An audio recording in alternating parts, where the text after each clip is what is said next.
Apa kabar saudara?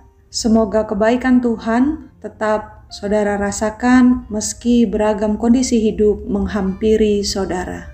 Hari ini beberapa saudara kita sedang bersuka cita oleh karena pertambahan usia kelahiran, yakni Salmon Pasaribu, Bapak Pendi Silalahi, Bapak Mariden Sirai, Ruben Huta Barat, dan Ibu Suryani Peranginangin, serta bagi keluarga Bramara Panji Nugroho atas 22 tahun kebersamaan dalam ikatan perkawinan. Selamat mensyukuri anugerah Tuhan ini saudara, dalam pengharapan akan hidup yang senantiasa memuliakan Tuhan. Sejenak firman Tuhan akan kita baca dan renungkan bersama. Maka terlebih dahulu mari kita menyatukan hati untuk berdoa. Bapa, hari ini Engkau bentangkan lagi firman-Mu bagi kami. Dalam hikmat-Mu kami memohon tuntunlah kami agar firman-Mu ini sungguh kami jadikan pelita yang menghidupkan segala pengharapan kami kepadamu. Ya Kristus, Sang Firman yang hidup, dalam nama-Mu kami memohon. Amin. Kitab Roma pasal 8 ayat 31 hingga 36 menyatakan, sebab itu apakah yang akan kita katakan tentang semuanya itu? Jika Allah di pihak kita, siapakah yang akan melawan kita? Ia yang tidak menyayangkan anaknya sendiri, tetapi yang menyerahkannya bagi kita semua. Bagaimanakah mungkin ia tidak mengaruniakan segala sesuatu kepada kita bersama-sama dengan Dia? Siapakah yang akan menggugat orang-orang pilihan Allah? Allah yang membenarkan mereka. Siapakah yang akan menghukum mereka? Kristus Yesus yang telah mati, bahkan lebih lagi yang telah bangkit, yang juga duduk di sebelah kanan Allah, yang malah menjadi pembela bagi kita. Siapakah yang akan memisahkan kita dari kasih Kristus? Penindasan atau kesesakan atau penganiayaan atau kelaparan atau ketelanjangan atau bahaya atau pedang, seperti ada tertulis, oleh karena Engkau kami ada dalam bahaya maut sepanjang hari. Kami telah dianggap sebagai domba-domba sembelihan. Demikian pembacaan Alkitab.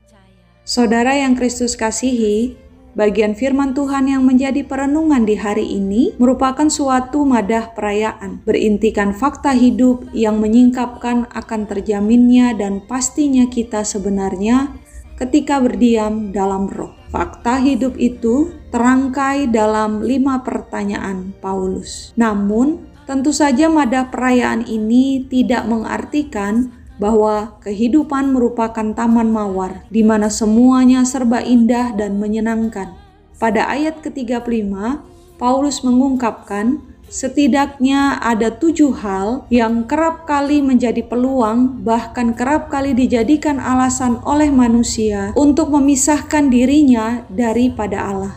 Sehingga di ayat 36, berdasarkan kutipan dari Mazmur pasal 44 ayat 23, firman Tuhan ini menggarisbawahi 2 hal, yakni bahwa yang dibutuhkan manusia adalah sikap positif, keteguhan, dan pengharapan yang harus tertuju penuh hanya pada Allah yang memberi kepastian dan jaminan bagi hidup kita. Bahwa meski manusia kerap kali berupaya bahkan memilih untuk memisahkan dirinya dengan Allah, namun nyatanya tidak ada kekuatan atau kekuasaan apapun yang dapat memisahkan kita dari kasih Allah yang telah dinyatakannya melalui Kristus Yesus. Oleh karena itu, mari kita hidup dan berdiam di dalam Roh. Mari saudara, kita menutup perenungan hari ini dengan menyatukan hati untuk bersama berdoa. Bapa Sorgawi, dalam pengasuhan-Mu kami bertumbuh dari bayi hingga sepuh dengan beragam peran dan tanggung jawab yang masih terus Engkau percayakan kepada kami. Pengasuhan-Mu membuat kami sadar akan nafsu yang kerap kali timbul dan kambuh, namun firman-Mu ini menjadi bukti akan rentangan kasih-Mu yang nyata yang tak pernah sekalipun terpisah dari kami. Kasih-Mu-lah penolong yang merekatkan kami untuk kembali melekat kepadamu. Maka kiranya hari ini dapat kami lalui dengan terus membuka diri ini secara utuh untuk hidup dan berdiam di dalam Roh-Mu, agar melalui kami, kasih-Mu juga turut dirasakan bahkan dinikmati oleh mereka yang akan kami jumpai di keseharian hidup ini. Dalam Kristus kami berdoa dan bersyukur kepadamu ya Bapa.